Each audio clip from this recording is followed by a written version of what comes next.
Good afternoon বন্ধুরা। আমরা যে পিকনিক স্পটটিতে গিয়েছিলাম তার নাম হলো রেলি রিভার পিকনিক স্পট। দেখো জায়গাটি কত সুন্দর। এটি শিলিগুড়ি থেকে ৪৫ কিলোমিটার দূরে। তৃতীয় তিস্তা ড্যাম পার করেই এটিতে আসা যায়। যারা শিলিগুড়ি আশেপাশে নতুন পিকনিক স্পট খুঁজছো তাদের জন্য এটি বেস্ট। সামনেই এবং জায়গাটি খুব সুন্দর, একদিকে পাহাড় অন্যদিকে জঙ্গল, মাঝখান দিয়ে সুন্দর একটি নদী।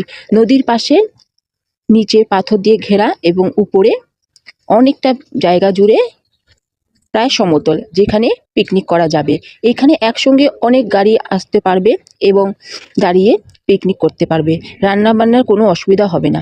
এই যে এই নদীটির নাম রেলি রিভার, এর পাশেই এই সুন্দর পিকনিক স্পটটি। এই নদীতে জল খুব কম আছে এবং সুন্দর। এখানে দাঁড়িয়ে ফটোশুট করা, ভিডিও করতে খুব ভালো লাগবে। এর উপর দিয়ে একটি ঝুলন্ত ব্রিজও আছে, যেটি তোমাদের সাথে পরে